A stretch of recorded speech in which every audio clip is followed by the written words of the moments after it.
I did not want to decorate cakes at first. I wanted to be a pastry chef. I wanted to be like, Mr. Hotshot pastry chef in New York City and go out there and really be awesome.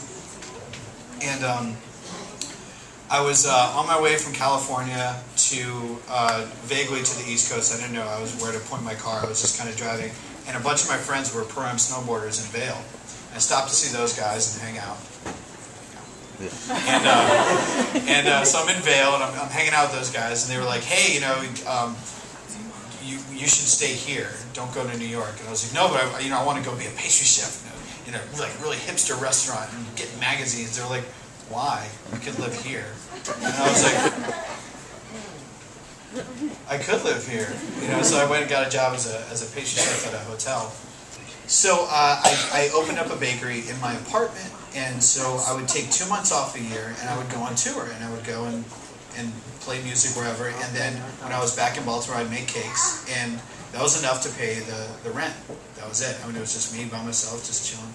And so I was working, and basically the way I started the business was I went. You guys know who Colette Peters is? Yes. The cake decorator. Yes. She's amazing, right? Yes. She's astoundingly incredible. Yes, so I stole all these awesome pictures that she had of cakes and put them on my website.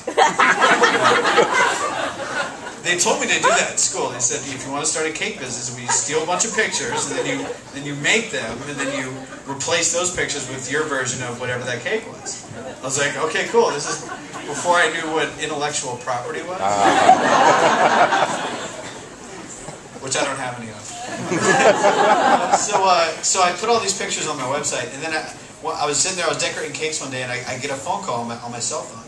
And I see that it's a New York number. It says Colette Peters. I'm like, uh-oh. It's like, oh, man. And I had never talked to her, met her, nothing. I was like, oh, man, she's going to kill me. Right? So, and have you ever heard Colette Peters speak?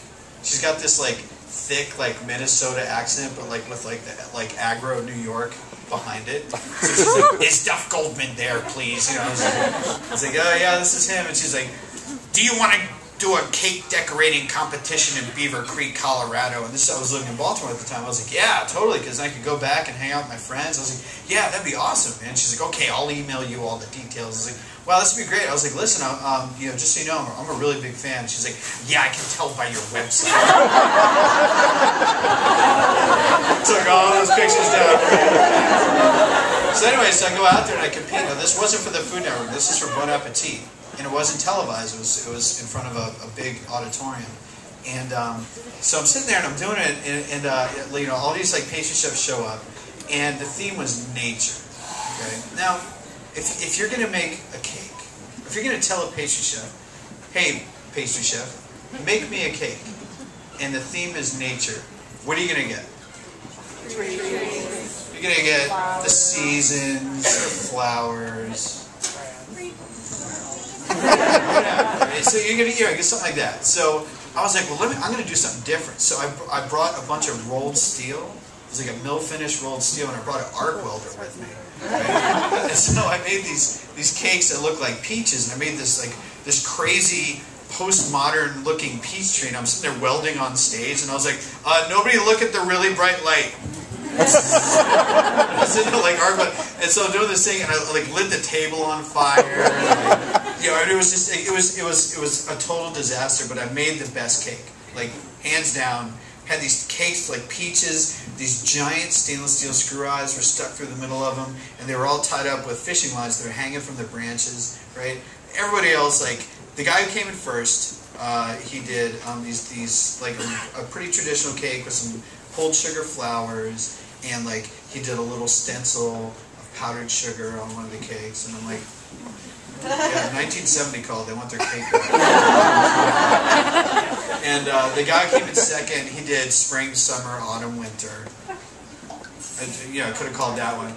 Now I say I came in dead last, but that's only because the lady who really did come in last, she got disqualified because she yelled at her assistant so bad that she got kicked out. Wow. I tell you, cake decorators are some catty weirdos, man. Stay out of that. So anyway, so Colette comes up to me afterwards, and she's like, look, you made the best cake in here, you know that. but you broke every single rule we had, fire code. I'm sorry, what do you want from me?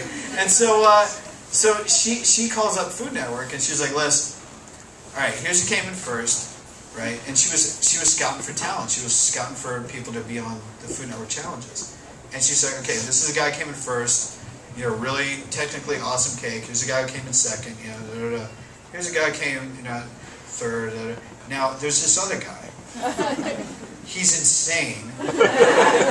He's like 23, and he's the only one that didn't bring an assistant, and he almost lit the place on fire, and he was telling jokes the whole time. And when a bunch of my snowboarding friends had actually come into the auditorium, and I walked out of my station, I was like high-fiving them all, and they were all like making fun of me on stage for decorating cakes. Like, it was like, they're all like these like, super cool snowboarders, like, oh, look at that dude, like, So they were just like, this kid is crazy. So Food Network checked out my website, and then they were like, hey, do you want to compete on a challenge in Georgia? You can come down here and do the spooky Halloween cake and candy competition. I was like, sure. And by this time, Jeff was working for me, so I was like, Jeff, you want to compete on TV? He's like, sure, I guess. So we go down there, and I was like, there's going to be some good cake decorators, and we'll be able to lift some techniques off these guys. It'll be awesome. So we went down there the day before the competition. We're out there skeet shooting, with shooting shotguns. Everyone else is getting ready for the competition. We're all just pull. And they're filming us. I'm like, why are they filming us do this? I thought this is kind of like a vacation. They're just like, well, you're the only ones that aren't practicing. And I was like, practice? Why would you practice? That's silly. It's not a sport. It's cake decorating. So I did challenge after challenge after challenge. And I slowly started to realize that they kept having me back because we were basically comedic relief because everybody else was so uptight and crazy, and we were just goofing off the whole time. Do you see the one where our boat fell over? Yes. Remember that one? Did you hear me laugh as the thing is falling apart? I'm cackling. I thought it was a bunch of wow, we just look like jackasses. Millions of people. That's awesome, right? And so I'm sitting there laughing the whole time, and they're just like, Duff is crazy. Everyone else, the guy who came in second, he freaked out. He was pushed his table over and threw a pot because he thought he should have won. He was all mad. He was mad at Colette for winning. I'm like, how are you gonna be mad at Colette Peters? We all owe Colette someone. I was just like, whatever, dude, you're crazy. I was so I walked out with the little fish. They were just and my mom was in the audience, and she was crying.